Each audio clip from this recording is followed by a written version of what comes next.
right. Well, good evening, everyone. Thank you for joining us for Examining History Through Recipes Crofton Cookbooks.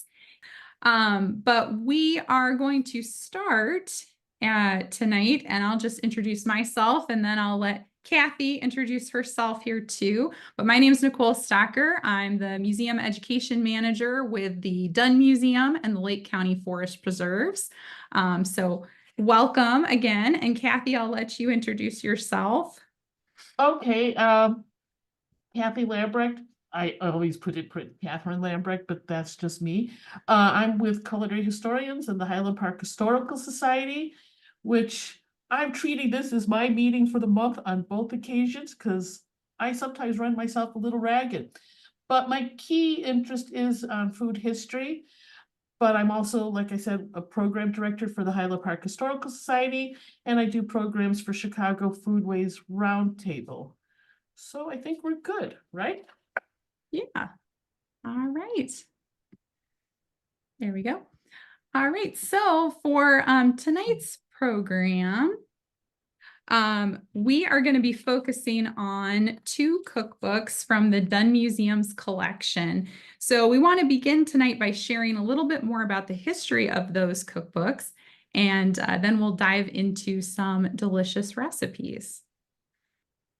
Our program tonight centers around this cookbook to begin with. And this handwritten cookbook was made and used by Mary Ethel Crofton, later Hunt, who wrote on the first page, Mary Ethel Crofton, Fort Sheridan, Illinois, November 1895. And Mary was the daughter of Gabrielle Josephine Shubrick Crofton and Colonel Robert Erskine Anderson Crofton. And he was colonel of the 15th Infantry and commander of troops at Fort Sheridan from January of 1891 until October of 1896. And the U.S. Army post at Fort Sheridan was in operation from 1887 until 1993. And when the fort closed, part of the land was donated to the Lake County Forest Preserves, and today that includes roughly 321 acres, with an additional 72 acres acquired just last year through a transfer of ownership from Open Lands. Now, when the fort closed, there was also a museum at the base, and our staff worked to acquire a vast array of collections items from that museum, including dozens of artifacts and nearly 3,000 photographs and postcards that date from the 1890s to the 1980s. Many of these have been digitized, and you can actually look through them on the Illinois Digital Archives website.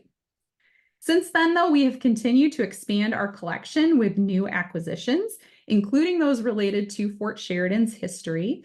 And the Crofton cookbooks we're discussing today were donated to the Dunn Museum along with a portrait of Colonel Crofton in 2019. And here you can see that portrait. So Colonel Crofton's military career began during the American Civil War when he enlisted in 1861. He rose up through the ranks, gaining notoriety for his service, particularly during the battles of Shiloh, Chickamauga, and Mission Ridge. And after the war, he was stationed in the western part of what was becoming the United States and became a colonel in October of 1886, and then commanded the 16th Infantry at Fort Buford, North Dakota, until January of 1891. He married Gabrielle Josephine Shubrick in January of 1864, and Gabrielle stems from prominent French-American relatives, including the founders of the DuPont Company. Together, they had 6 children, with Mary Ethel being the youngest. And sadly, few of the children actually lived to adulthood or far into adulthood, as you could see here. So Colonel Crofton, though, took command at Fort Sheridan as the 4th post commandant in January of 1891. And he would have lived with his family at 111 Logan Loop in building number 9, which was the post commandant's quarters. And in this photo, you can actually see it at the end here. You can see my cursor. So building 9 sits at the end of the officer's loop, highlighted here, and right on Lake Michigan. which you can see with my handy arrow. This building, as well as building 8 directly across, were completed in 1890, just a year before the Crofton family's occupancy. And these were designed in Queen Anne style, which is different from the rest of the buildings at the post. They were considered unusually luxurious for military housing at the time, as you can see here. So the Crofton family would have resided in this building and would have been one of the first occupants, potentially. Now, the Croftons were at Fort Sheridan during the early establishment of the base, but also some very significant events, including the only test of the fort's true mission, which was to keep the peace in the city of Chicago when President Cleveland ordered troops into the city during the Pullman strike of May to July 1894. And here you can see a photo of tents with those troops camped out down in Chicago. Now, tragically, Gabrielle passed away at the fort in December of 1894 of apoplexy. The newspaper reports she was 60, but math tells us she was about 59, actually. She was transported back to her hometown of Wilmington, Delaware by train, and her funeral and burial took place there. And Colonel Crofton appears to have taken a leave of absence with his family from December of 1894 until April of 1895.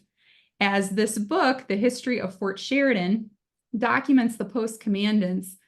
This was compiled in 1944, and you can see the neat cover and first page. But here you can see Crofton listed twice with a separation period where Samuel Ovenshine takes his place.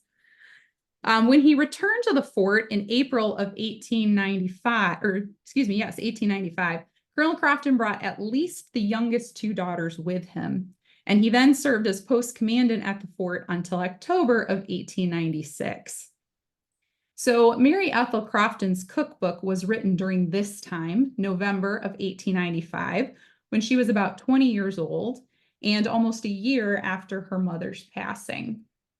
Perhaps these recipes were prepared by her or planned along with a cook in the post commandant's quarters and could have been served to area dignitaries or high-ranking officials or those that were visiting the fort and the commandant's quarters. Now, again, the first page here shows us Mary Ethel Crofton, Fort Sheridan, Illinois, November of 1895. And these recipes in this book are only filled about a quarter of the way through. So with each of these recipes here, you can see that there are quite a few different types, but a lot of them are actually focused on baking, breads, and desserts. And the ones that are highlighted in orange are actually ones that Kathy and I have tried. So there's starting to be a bigger list of those, as you can see. Now, many of the recipes are also credited to various individuals and or forts, which is interesting, though the last 4 are actually credited to the Washington Post. And I began working with this cookbook in December of 2020 as part of an effort to create more virtual content to share with audiences during that time. And I listed first out all of these recipes and then decided to start with one that seemed somewhat familiar. And that was for soft ginger cookies. Years ago, I actually found my great-grandmother's recipe for molasses cookies, and I've been making these every December since. And the ingredients and instructions between the two were similar enough that I could fill in gaps in Mary's recipe with my great-grandmother's recipe. So those included things like baking time and temperature, estimated amount of flour. As you can see here, Mary states just to add enough to make a light dough. And the biggest part here was mixing the batter by hand for the full 10 minutes listed, which I did do. So that's a tough part to try. If you've watched the related YouTube video that I linked to in the email, I also realized after working more with the handwriting in the cookbook, some of the words that I had missed before too. So There are actually a listing here for how many eggs, and it actually does list 2 teaspoons of soda, I believe, baking soda, not water, which was my guess based off my family's recipe. So these turned out pretty well for my first attempt with historic baking. And after this, I continued trying out various recipes and making several videos, which you may have watched on our YouTube. Hominy bread, which turned out okay. It wasn't the tastiest dish I've made, but it was decent. So I wouldn't deter you from trying it. And then my first failure, which is my nemesis to this day, Parker House rolls. I have attempted this recipe twice and still failed at this complex recipe. It takes 2 days. It involves measurements like a teacup of homemade yeast and butter the size of an egg, which is my favorite measurement out of these cookbooks. So what is supposed to be a fluffy, buttery roll that, again, you start at 10 at night, bring out 10 the next morning, and don't roll and cut and bake until 4 p.m., turned out to be flat tacos, as you can see here. So they did not rise very well. I tried a couple different versions of yeast. So I'm very curious when we get to the sharing part if anybody attempted this, because it's an interesting recipe. The most delicious recipe I've tried so far is caramel cake, which tastes like one of my favorite candies. So this one was pretty straightforward. And after setting up, you can see here's the cake with its sauce. And once the sauce sets, it was very delicious. Then I tried a couple more. I've tried Scotch cakes, which was pretty straightforward recipe, and actually one of the more delicious ones too. I think this was one of my husband's favorites because sometimes he gets to be the taster as well. And one for raspberry ice.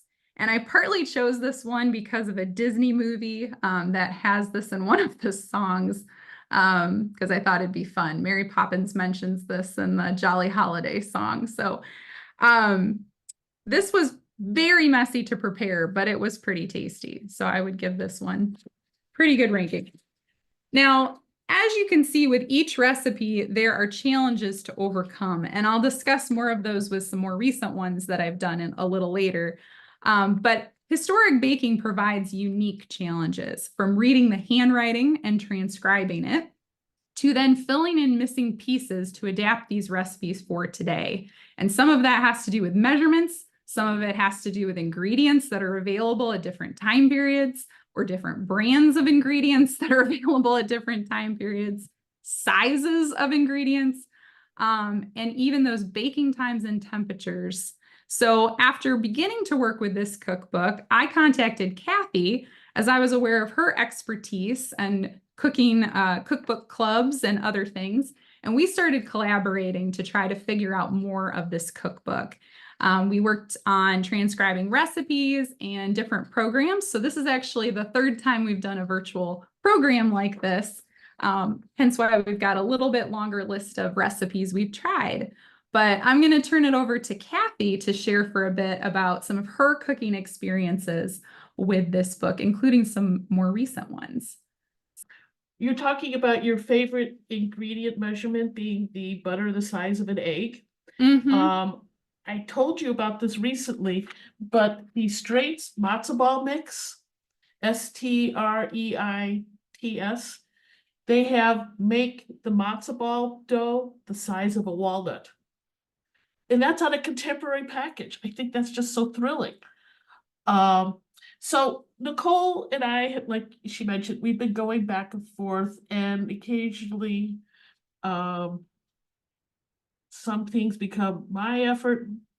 So when we started this a few years ago, one of the first things I did was stuffed eggs, because you really can't get too far off track with stuffed eggs. And of course, I stuffed it, and then I put on their little leaf of parsley like they told me to do. Cornmeal gems. I didn't understand what this business was of gems, and then I started to find there was a whole bunch of other recipes with the word gems in it. And then I learned the slide on the side, those are gem company molds. You could pick whatever mold you wanted, and then you prepare the recipe. Now, I don't have a gem mold. I have seen them. They're just lovely. But this is just a small muffin pan. It did the job. It fitted in quite well. Stewed peas. You know, my family is often the ones who get to taste this food too. And I said, well, thank you for trying this today. And my dad says, every day is an experiment. This was not very difficult. You couldn't go wrong. That's all I could say. And there they are, the stewed peas, and I used a chipped plate, which I won't do in the future. Chicken terrapin. Nicole sent me a note. She goes, did you really do chicken terrapin? And I got at least the slide to prove it, though I don't remember that much about the experience. But I also found this recipe in a Ann Arbor cookbook, Ann Arbor, Michigan. Federal cake. Kathy, we're missing your slides. Could you You're reshare? not seeing them? Nope.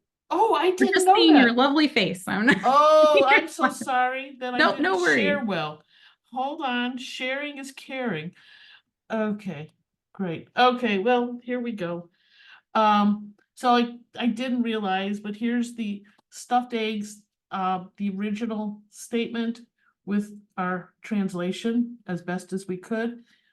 The stuffed eggs with the little sprig of parsley sticking out, because doesn't it just look much more lovely that way?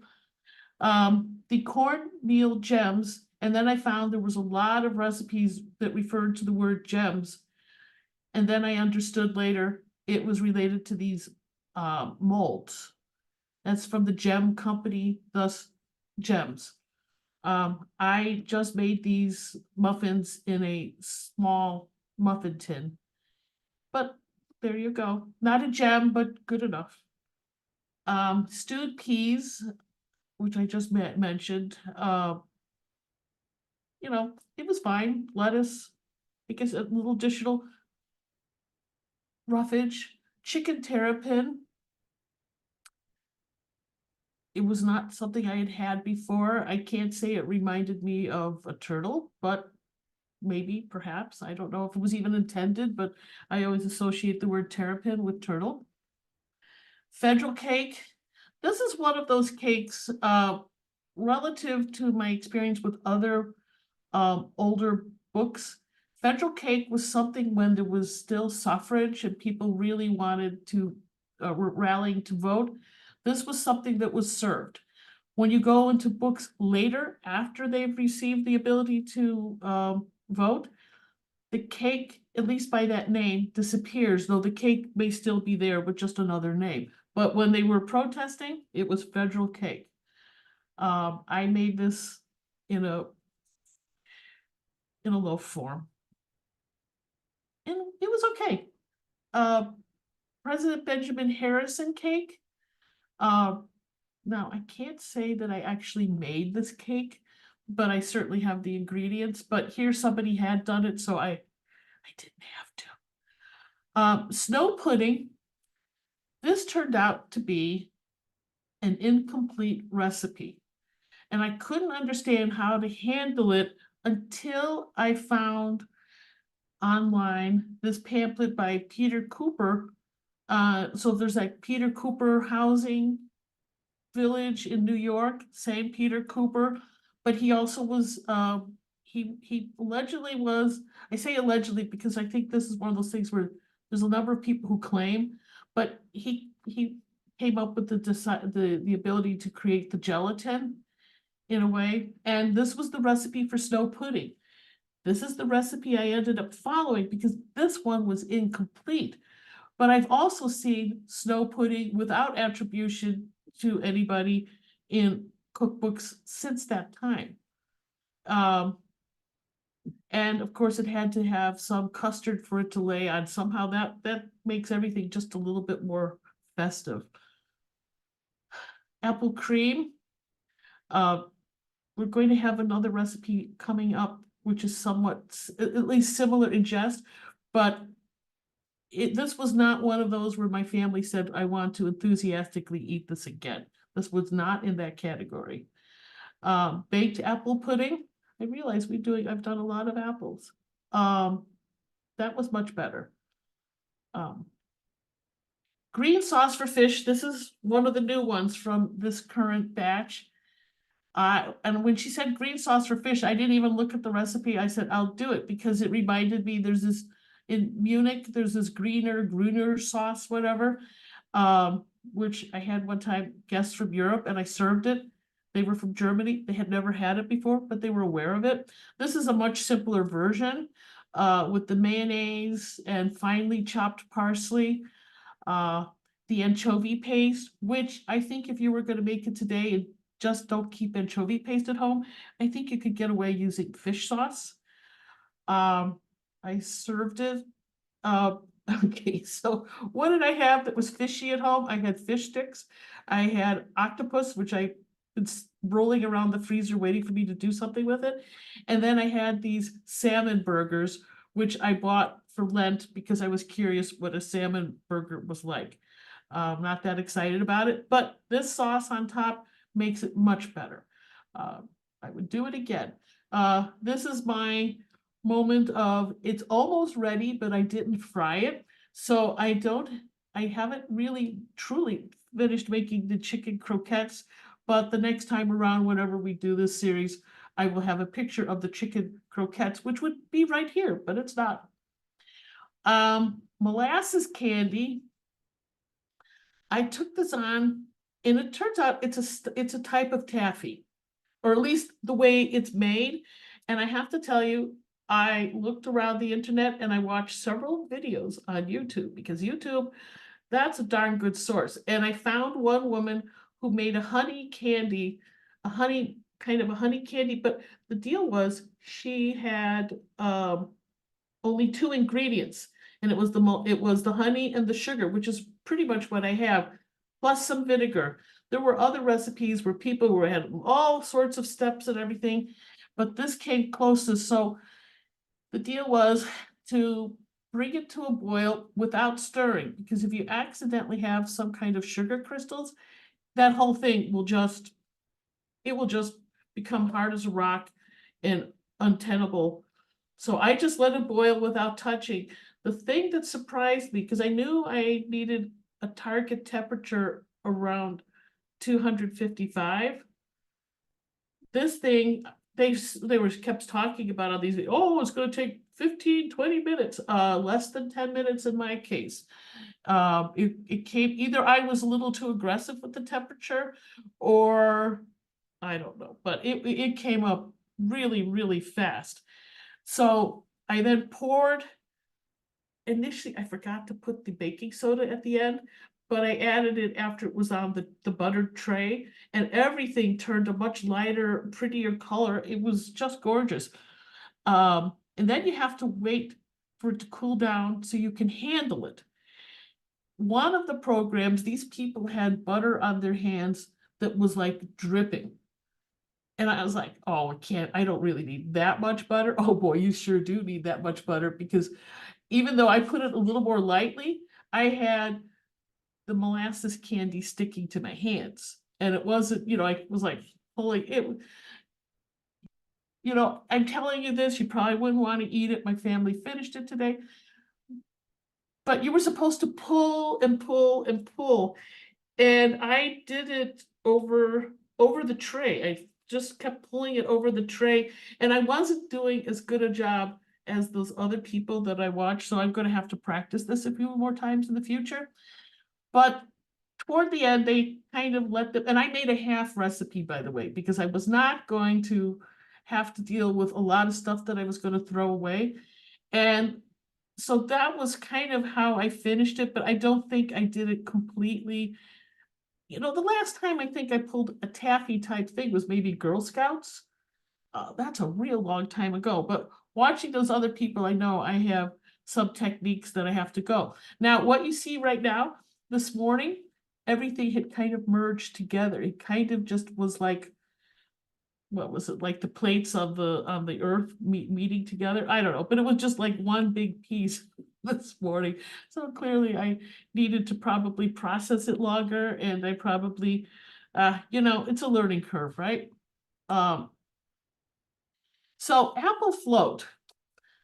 This was the recipe that really had a life of its own. So you beat the whites, and Nicole said, it says Washington Post. She goes, huh, maybe you could go and find the recipe. Yes, I think I did, sort of.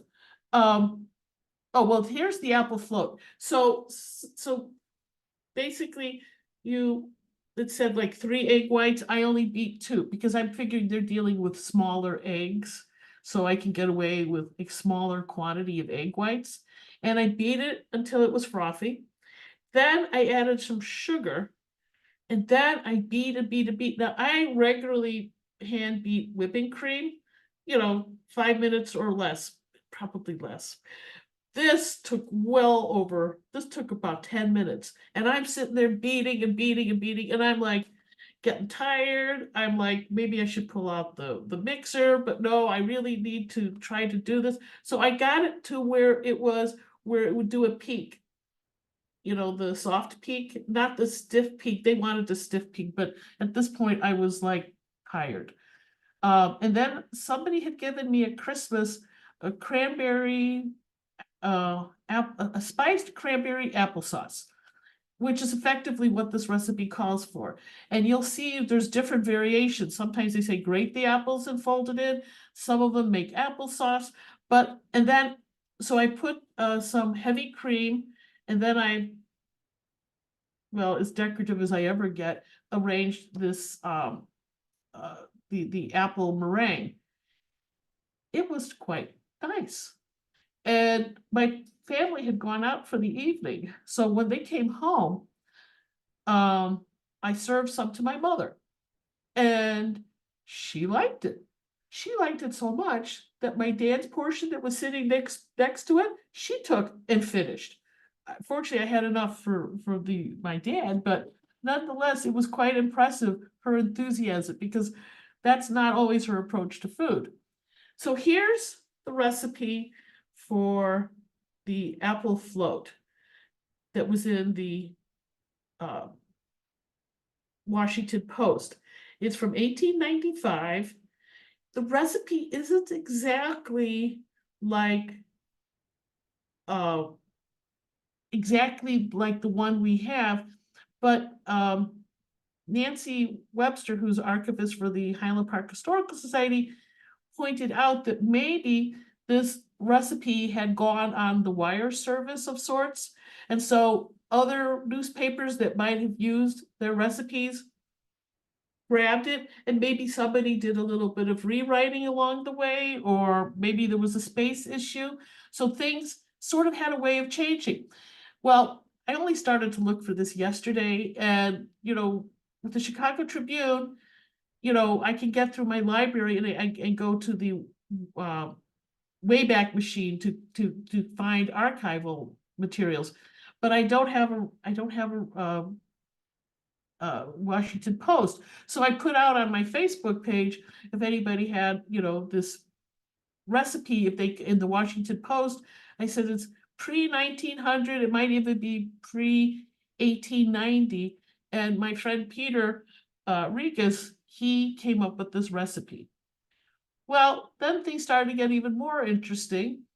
Nancy Webster, our archivist from the Historical Society, she found this recipe also of the apple float included in an advertisement for something that was originating in Oklahoma. Then a friend of mine, Ann Mendelson, she found a book with this recipe published in it from 1910. And yeah, there's small variation, but it's effectively the same thing. The apple, the egg white, the sugar, the cream or soft custard. It's all about the same. Then Kate McDermott, she found this recipe for the apple float that had been published in the Colored American, a newspaper from Augusta, Georgia, from 1865. And it was in the collection at the Library of Congress. And I'm like, and this recipe, I had found it, but so did my friend Lee Catman. But this is another manuscript cookbook from Maryland. And the recipe, at least the manuscript cookbook itself, was started in 1824. When this was included, I don't know, but it's now she went the route of making a custard and putting the apples on top. But it was like this whole thing had a whole life of its own. And this I mean, it's somebody's like, I think this recipe's been around for a long time. It sure has. So that's my part of the recipes that I did. So I'll then stop sharing because Nicole has more to say. Well, thanks, Kathy. So we're just going to share a little bit more from the cookbooks, and then we're going to invite, so if anyone needs a moment to think about what you'd like to share from your experiences, if people tried recipes that we had sent out previously. And I'm sorry if you didn't get that email, but we can send those again. They've been shared in the chat, and we can send those again in an email after the program as well. All right. So mostly Kathy and I have been working with recipes from Mary Ethel Crofton's cookbook. So the youngest daughter in the Crofton family. But there are two cookbooks in the Dunn Museum's collection, and I've been diving more into the mother's, Gabrielle Josephine Schubert Crofton's cookbook. This second cookbook actually has in the front, or in one of the covers, I should say, Gabrielle J.S. Crofton, Fort Buford, Dakota, May 2nd, 1887. And this cookbook contains various handwriting, as you can see here, and sections that are mixed together from different notebooks or sets of paper or even scraps of paper that were stuffed inside. And though it's marked 1887 on the one page, there are recipes that are noted as being older, such as those you can see here from different forts, 1871 to 72. So these different cookbook sections actually show these other forts. They're providing a view into the Croftons' life as a traveling military family, perhaps sharing recipes with other women or families at the different forts that they're stationed at, and how these recipes might travel amongst the different people as they traveled as well, the other groups. There are also recipes credited to members of Gabrielle's family, the DuPonts, showing then the sharing of family recipes over time. And some of these could be much older as well. This cookbook also has newspaper clippings inserted or glued in. And there's actually one here that spells out more exact measurements for recipe notes, like my favorite, butter the size of an egg, which you can see here equates to about 2 ounces or a quarter of a cupful. So this would have been helpful to find earlier on, but this cookbook has a lot more to it than Mary Ethel's, so we had started with that one first. There's also a handwritten page labeled Table of Equivalents, so that's interesting to think through some of the recipes further with. And we even have newspaper clippings that block part of recipes. So this blocks part of a tapioca pudding recipe and states information about the engagement of someone who is visiting their aunt at Fort Sheridan. So she's also recording different events during their time at the fort here too. Now, comparing both cookbooks further, it is interesting to note that many of the recipes included in Mary Ethel's cookbook are actually from Gabrielle's cookbook. So here you can see signs that they are sharing these cookbooks together. Perhaps this was Mary trying to utilize or preserve the cookbook in a new way, perhaps to remember her mother and different recipes.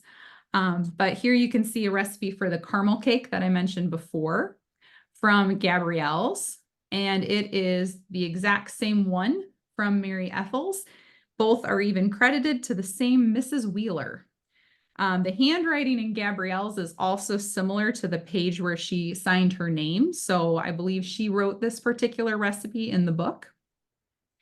And I even found my nemesis, Parker House rolls. Same one as listed in Mary Ethel's.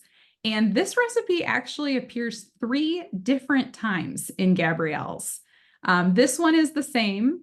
This one's a little harder to read and has a little bit different notes. And then there's a partial kind of one on a scrap of paper, as you can see at the very bottom here where it says Parker House rolls. So I tried 2 new recipes recently as well, and I chose one that appeared in both cookbooks and one that appeared only in Mary Ethel's. So one that I tried was Spanish cream, and this recipe is listed twice in Gabrielle's and once in Mary Ethel's. It contains a Cox box of gelatine, and she specifically mentions that brand in a couple recipes that I've noticed. This recipe called for half a box, which would have been 2 envelopes of gelatine in that time. So I estimated and used one from the Knox brand today. I tried to follow this by softening it in cold water, dissolving it as they noted there.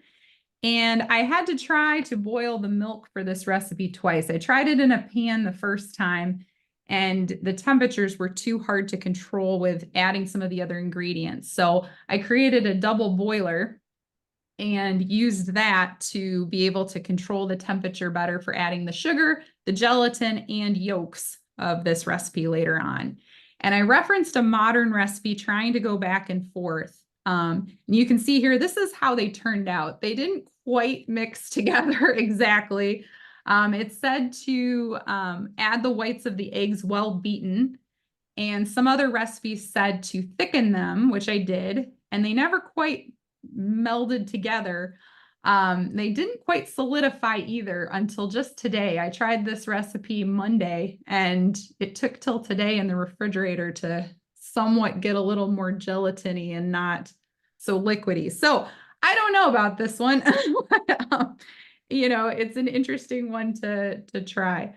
The other one I tried, and here you can see it listed twice in Gabrielle's on 2 very different pages in the book. I also tried popovers, and this was a recipe only in Mary Ethel's that I could tell.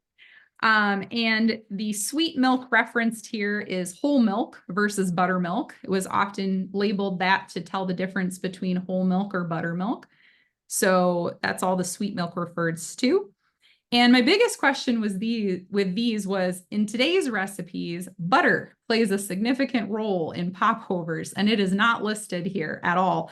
So after doing some digging, I found a Betty Crocker recipe that did not involve butter. And I also found one from N.T. Oliver's The Century Cookbook, which was published in 1894. And this one also did not include butter, and very similar ingredients to the one listed here. So I made sure my ingredients were room temperature, though, following more of a modern recipe, so that they would rise. I had muffin tins, but I didn't have popover tins. So I did a combination of trying muffin tins and mugs that were oven safe. So trying both of these, I did grease the mugs, but I did not grease the muffin tins because mine, you don't have to. But here's how they turned out. They did actually rise well. And I realized once they were in the oven, because it's key too that you not open the oven door while baking. So I did not open the oven door and let them just go. But the recipe tells you that salt should be included, but it never tells you to add it. So I forgot the salt in this recipe. So sometimes, you know, paying close attention to those details, they're not always spelled out in those handwritten recipes. But I did bake it for 20 minutes at 450 and then lowered the temperature for the last 10 to 15 additional minutes till they were golden brown. And they still turned out okay, little less tasty without the salt, but not too bad. So we would love to hear from some of you. And if anyone tried some of the recipes and would like to share how they went, or especially if they want to share tips or things that they've learned along the way, we'd love to hear.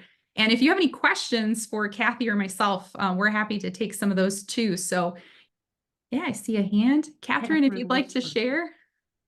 So we decided to do the stuffed eggs. So I can show you, here they are. Yay! Yay, yay. So when I got to the point where it says dress as for salad, I assumed they meant add salad dressing. So I went out and looked for some salad dressing recipes, and I found a 19th century recipe called boiled salad dressing. Oh, lovely. Yeah, it's from a website. It's called Old Line Plate. It's cooking in Maryland history. So what we have here is essentially the precursor to ranch. It's made with eggs, vinegar, cream, powdered mustard, salt, and pepper. That's it. What did you think of it? Well, it's real interesting because I made it and it was really, really sharp. There's no sweet component like most recipes for dressings. Even our modern vinaigrettes have something sweet. There's no sweet in it.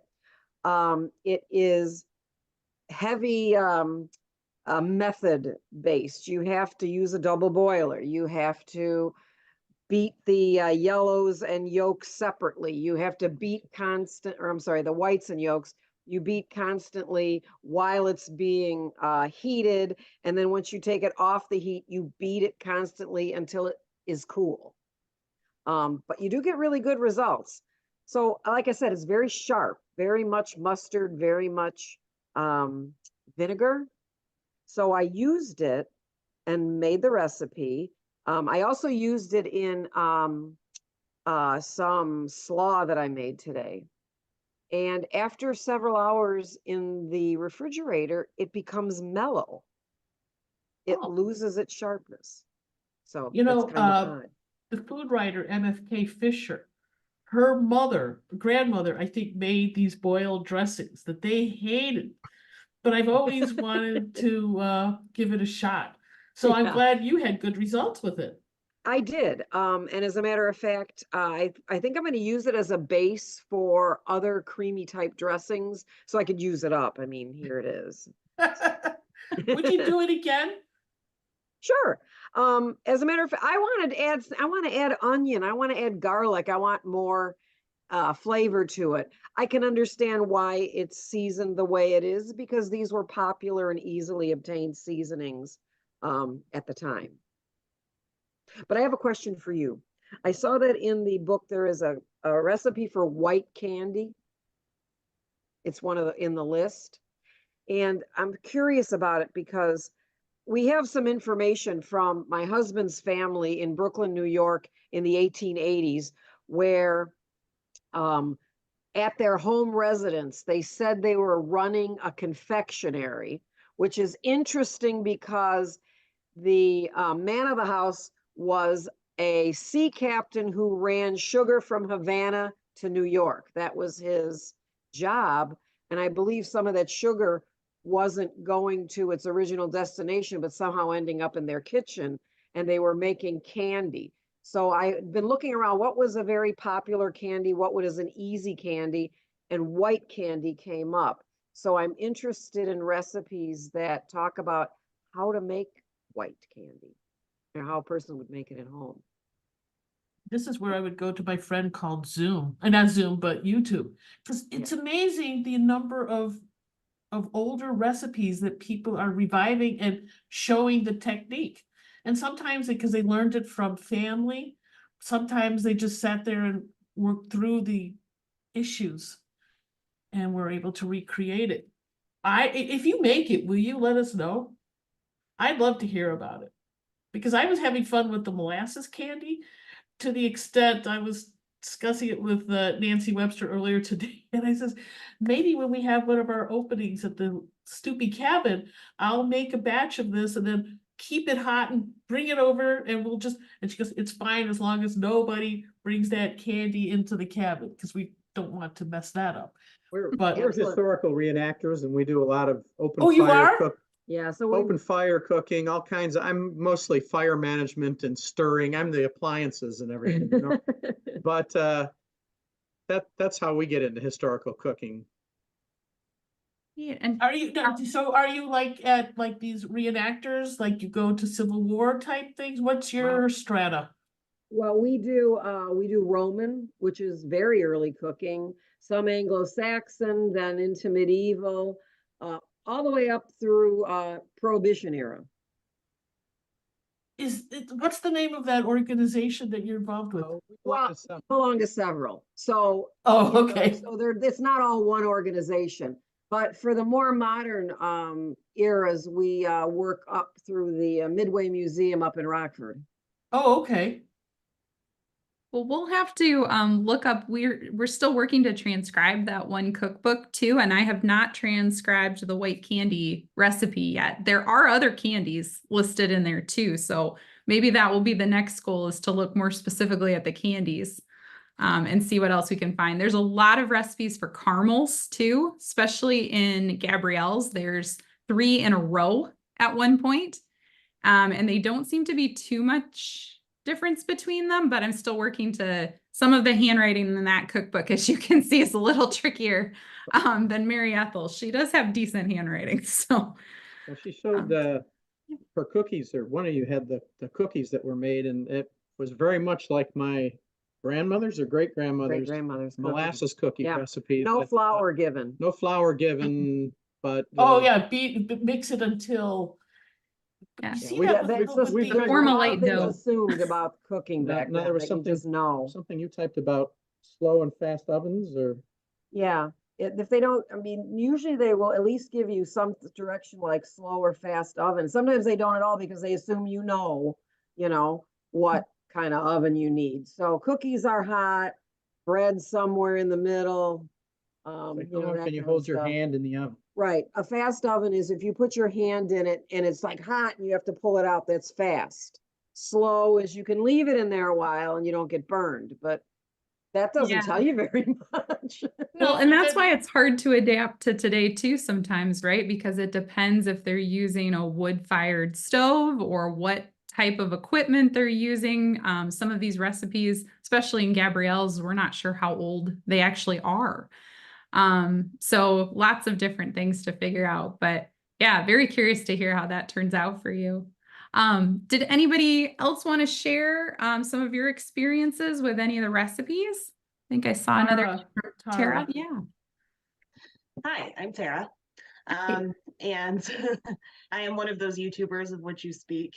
So I have my own YouTube channel called Old Fashioned AF, and I have done a number of old recipes on there. I also have a website that goes along with that, where I recreate and then try to rewrite some of those recipes. I'm a historic interpreter, and I used to work at Klein Creek Farm. Now I just volunteer there, but I've done a lot of work at lots of historic sites. And sorry, I still have a cold that I don't know, the thing that's going around that's like putting people out for a week at a time. I'm just getting over that. So I'm sorry, my voice is only kind of half here, but for the purposes of this, I used the easiest recipe because it was the first one and I didn't have time to really look at the rest of them. I kind of wish I had now. Now that I've seen your pictures for the Parker House rolls, definitely want to try those and see what happens. Yes, keep us posted. Wowie. But I did make the ginger cookies. Hilariously, I got really excited because I had molasses, and I almost never have molasses in the house because, I mean, who does nowadays? But if I have a specific recipe, I'll sometimes have it. And I had found a jar, so I was like, okay, I'm going to make these. Didn't have any ginger. So I used Madras spice, and it was fantastic. They actually turned out wonderfully. So highly recommend. Obviously it has ginger in it, so why not? And I like a really big cookie. Obviously, our 1890s ancestors would scoff at that and be very upset. But I made them very, very large. I think it took probably 15 minutes in the oven at 350 to get them to bake. But they were very straightforward. And in terms of the flour, I actually ended up adding more than what you did, Nicole. And I think that it Oh. made for a much softer cookie, I suspect, at least from your picture. Yeah. So I think I added either 5 or 5.5 cups of flour. Wow. And then I also halved the brown sugar. Okay. So, and they were Yeah. great. So no complaints, but Nice. I Well, love this stuff. So yeah. Well, in my cookies, looking back at the video, that was the first recipe I tried from this cookbook. And so one key ingredient I misread was soda. So there is no baking soda in that cookie, which is also that probably a explains difference. the texture. that Yeah, it it changes it the must have- texture. Was So it kind of gummy? It kind of looked like it was. a little bit. My grandmother's recipe, those molasses cookies are soft and they rise, and they do include baking soda, but it also includes hot water. You're supposed to add boiling water at one point, which makes it easier to stir. So that's why I read it the other way. So that could be another difference between our cookies as well. So I'll have to try it Yeah. with baking soda and That's maybe extra interesting, the flour. hot water one. I think I've used recipes that have hot water in them before too. Mhm. And you're right. I think it does make it easier to mix, because the one thing about this recipe that I was like, oh, I don't know what's going to happen here, is the butter never fully incorporated. Even I did do the 10 minutes. Do I usually do the 10 minutes? Of course not. But like for this one, because it was literally written there, I did that. And the butter was still like in little chunks. And I was like, this is interesting. This has been a really long time and it never actually creamed correctly. So yeah, that's Yeah. probably why, because it doesn't have that hot water addition. So So Yeah, can you that- mention again the name of your website? sure, oldfashionedaf.com. And I will actually put it in the That would be comments great. too. That would be great. But I Yeah, don't thank you. really do a lot on there. My husband's a YouTuber too, and so I work for his YouTube channel. That's my full-time job. But every now and again, I will post something on my own stuff. So feel free to look out for that. Right, because when it comes to these, recipes, it's like years ago we had a lecture where they were talking about Baroque music, and he said if you played Baroque music the way it is, it's very flat, but they added all the trills, the experienced person. So what they're looking at in a lot of these recipes is your experience and you adding it to it.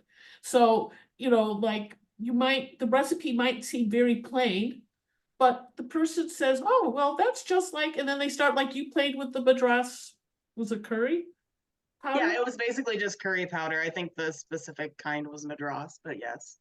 Right, but nonetheless, you just start to experiment because that's now your imprint on the recipe. Mhm.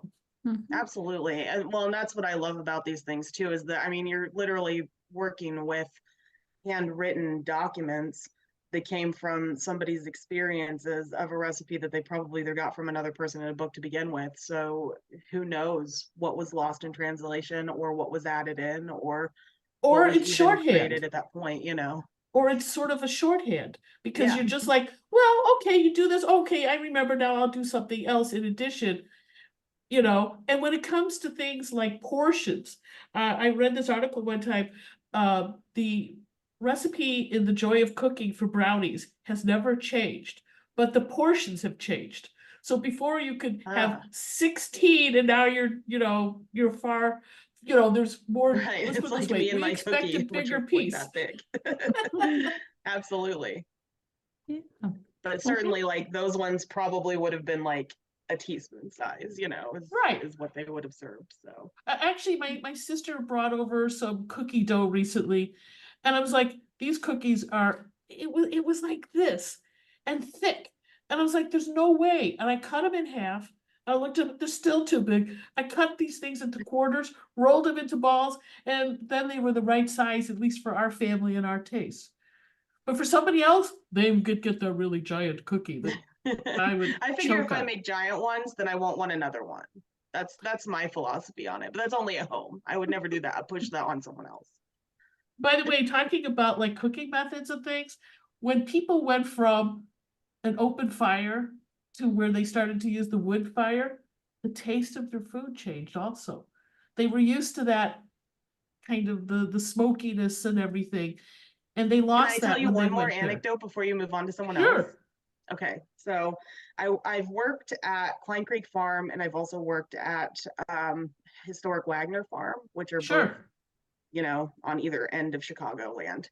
And one of them uses coal and one of them uses wood. And I used to make, the only thing that really overlapped was Germanic heritage. Everything else is different time periods and everything else. So I would make apple strudel in both places. And that was the only thing that really ever overlapped. But they tasted completely different, even though I used the exact same recipe. And I think it honestly was down to the wood versus the coal.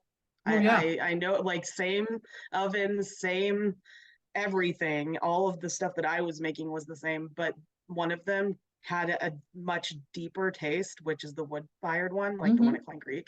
And one of them has a much brighter taste, and that's the coal one. So there you go. No, that's fascinating. Or, you know, I love that stuff. Or my, you know, or you have somebody like in Ireland where they've been cooking with peat. And now they go to a wood-fired stove or a gas stove, and there's a certain essence that's missing. There's a book that is all about the transition to coal that was by Ruth Goodman, I believe, just recently, like it just came out. And I would highly recommend anybody who's interested in the transition from wood to coal to here, coal and wood to coal to wood and then coal again. All of it depends on where you are in the US, obviously, but in the UK specifically is what this is geared toward, because Ruth Goodman is an interpreter in the UK. And it talks about how London was the earliest adopter of coal and then goes from there essentially in terms of the history. And it talks about some of those things. It talks about peat, it talks about different types of wood and what their uses were for faggots, and which of course are the, you know, sticks that are rolled up and tied and used as bundles to do various household things with, like fires, etc. All of the things. It's a very interesting book. So many different influences. I just want to make sure, is there other people that want to say something? Yeah, You were I'm great. sorry. You were I'll great. turn my You mic were off great. now. Thank you. Thank you. Yes, Adina, if you'd like to share. There we go. I wanted to say hi to Kathy. I haven't seen you in years because I moved to the East Coast, so I haven't been around. But yeah, I mean, I've done quite a bit of this, and Kathy has actually worked with me in Grayslake and other places. And I just wanted to say something about the directions that are bedeviling you so badly. When I used to work with some 18th century cookbooks, and the one that comes to mind is The Art of Cookery Made Plain and Easy by Hannah Glass. And my favorite is, of course, The Butter the Size of a Hen's Egg. And also, my real favorite is Cook Until It Is Enough. Thanks, right? And you realize that it presupposes so much just common knowledge at the time. You know, you've grown up with an older female in your home, ostensibly, whether it's your mother or a servant or someone, and you've watched them your whole life. And so you don't need to worry about the niceties. And I forget who it was saying that, you know, yes, it's like playing, it's like playing a piece of Renaissance or Baroque music. You know, you have the basics and then you do the ornaments on top of it. And you know when it's enough because you just open the oven door and look, right? Of course, we all know that. So it does presuppose an awful lot of knowledge. But when you're getting really nitty gritty, it's like, well, butter the size of a hen's egg. Well, what kind of hen's egg? And is it a pea or a jumbo? And you know, and you have to use a certain amount of experience. And same thing with baking. I don't know what kind of yeast you wound up using in the final analysis, but I would guess that in the 1890s, it was more compressed fresh. sort of thing. Like if it was 50 or 75 years earlier, I would say it was, barm, like from the brewer kind of thing. But I think in this case, it's compressed fresh, which is less forgiving in hot water and this sort of thing than, what we use, the dried yeast we use today. So on the yeast, one of the Buffalo Grove Museum, the Route Museum, Yeah. they have a bunch of receipts from a grocery store from about 100+ years ago. And one of the things that they sold was frothy yeast. What was it? Frothy yeast. Oh, frothy. And I suggested at one point to Nicole, maybe they're talking, I don't know either. I don't know what it is, but I did mention it to Nicole at the time. They also had a I suggested maybe sourdough might be one of those things. One of those things that you kept on the counter just to keep it going. And go ahead.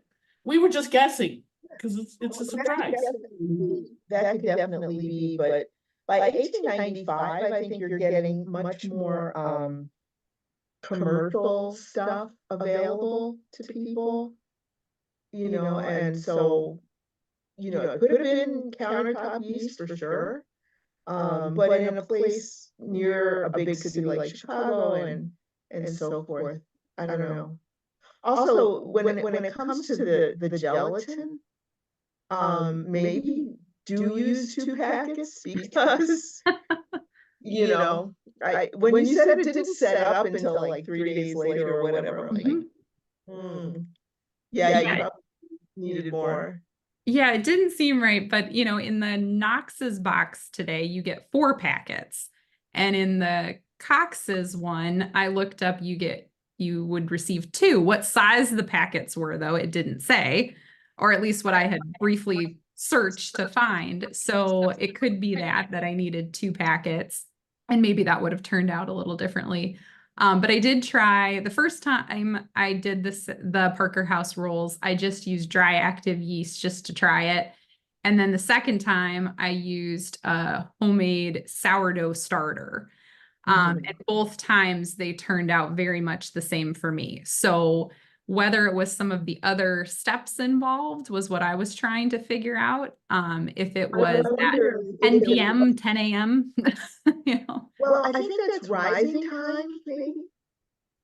And it could be that too, because that was the problem. It didn't rise. When I baked them, they did actually have, a more bread consistency inside. They just weren't thick. And then that recipe did not involve much butter like the modern recipes do. And it didn't say to coat them on the top after baking like modern recipes do. So they were not that buttery, fluffy roll that you think of. But yeah, so if anybody tries, the challenge to you all, maybe if anyone's interested in taking it on, is to try that Parker House roll or try some of the other recipes, and we will send those out again. Yeah, if I can get it, I'll take it on. I will try it. We have it vocally agreed to. So and I know where to find her. Yeah, excellent. So we will send those out later. Thank you so much for joining us tonight. I know we've been a little bit over here, but I really appreciate you sticking around. And I just wanted to share, the one other thing with these recipes is that they record a lot of details that could have been lost because, as has been mentioned, a lot of these recipes are family recipes that could have been handed down. Sometimes those aren't written down. One of my grandmothers, everything was in her head. And we don't have a lot of her recipes today because she didn't write them down. So if that was the case for some of these, some of the other recipes included are ones that seem more special occasion food with breads or desserts. So that might be why they were written down too. But having these cookbooks and this knowledge preserved is a really unique part of history. And Kathy's doing a lot of work with that. And so Kathy, if you just want to mention quickly where they can find more details of some of your work, and keep an eye out because we'll try doing more with the Crofton cookbooks. And before we leave, I want to get to Penelope. because she's got her hand up for quite a while. But what I've been doing is, so I have to give all credit to Nancy Webster, the archivist for the Historical Society, because she's the one that kind of prodded me to do this. And it started 2 years ago, or several years ago, you know, all these pandemic times, everything gets messed up. But comparing two community cookbooks from Highland Park, roughly the same population, but 13 years apart. So 1911, 1912, 1925, they had different purposes and functions. And between the populations of the two cookbooks that contributed, 3 overlapped. But we've been documenting this, and we're going to, it's my kind of my America 250 project is to, and I chose Highland Park because I live here, you know, easy enough. But I will be getting into this more. I'm doing a talk at the McHenry County Historical Society a week from Saturday. Show up and we'll go into much more detail, because I knew we were not going to get into it tonight, because we've had a fun time with all this. But Penelope, I want to hear what you have to say. And Penelope is one really cool person. She used to be a Illinois Rhodes Scholar, and she talked about cookbooks. And she and I are culinary history buddies. Yeah, it's another way of saying I have an out of control cookbook habit. And I'm sort of, I've put it aside, and you all are inspiring me to, I can't seem to bring myself to, you know, get not, you know, downsize with them. But anyway, that isn't what I'm saying. So most of those old cookbooks, the family ones, were primarily recipes that were the things you didn't make every day. You know, the things that you made every day, you didn't need a recipe for, you just put together the cornbread, or you put together the yeast bread, or those things. And the other thing is that, you know, the sweets often take a little more finesse than, say, you know, in more modern times, making a meatloaf. I mean, any cook who says that she uses a recipe for meatloaf is lying, you know, or she hasn't been cooking very long. Second thing is, one of those recipes that you shared, Nicole, was attributed to a Mrs. Bingham. And I'd be curious as to who that was. And the third thing is, as you were talking about popovers and butter and how much is in modern recipe, this is, I don't know if you can see it. It's the paperback of the 10th edition of Fanny Farmer. And so it's modern. It got me through being first married. I used to take it. Actually, this is a new copy from the late lamented Newbury Library Book Fair. My own is in several pieces. This got me through being first married and learning how to cook. But recipes, for example, their banana bread recipe, that was where the cookbook would open and fall apart. Some like to add 2 tablespoons of butter. Now, modern ones will have a stick of butter in them. And I looked at the popover recipe, and it does have butter in it, 1 tablespoon. And I bring this up because it's somewhere between our modern way of doing things and what you're looking at. And it might be an interesting perspective of seeing how it could be done in this, and maybe getting some clue as to what was going on in the earlier version from this, because of course the original one was published just about the same time in the 1890s. So that's all. This is wonderful. I can't tell you how much I enjoyed it. And I enjoyed I haven't watched all these YouTube things. That sounds marvelous. Oh, it's a rabbit hole, but a delightful one. But a delightful one. And I want to just tell you how much Penelope, I mean, we're not like the closest of friends, but I did bring her a Chicago hot dog during the pandemic, because I was talking to her and she said, "Oh, I haven't had one." I says, "I'm bringing you one." It was wonderful. It was, yeah. Well, and I'll have to look into that book. Thank you, because I I've only gotten it from the book fair, but I'm sure it still exists. And it also had a hardcover version. I don't know. It's sort of the joy of cooking is fancy cooking. I Mhm. mean, I'm talking about 60s version than this. It's perspective. Anyway, thank Yeah. you. This has been wonderful. Thank you. Well, I hate to end it, but thank you all so much for joining us, for sticking around extra time. We'd still love to hear from you. So you have my email. I will send a follow-up to everyone with links to the recording, to some of the links from the chat and that were mentioned. We'll also include the recipes again. And I didn't send it the first time because I didn't want to overwhelm everyone. But I will try to get up at least on the YouTube the actual picture from the cookbook of the recipes so that you can have that too. We just included the transcription to start because we weren't sure who was going to approach it this time and wanted to keep it a little more simple, but we'll look into that for the next time too. And yes, I see some comments. Maybe we'll have another one of these in the future too. So keep an eye out for Crofton in the name of a title. For the programs with the Lake County Forest Preserves, and you can find lots more of those coming up on our website, as well as programs with the Highland Park Historical Society and many others where you might And see Kathy's Culinary face. Historians of Yeah. Chicago, which is culinaryhistorians.com or .org. You'll still find our website.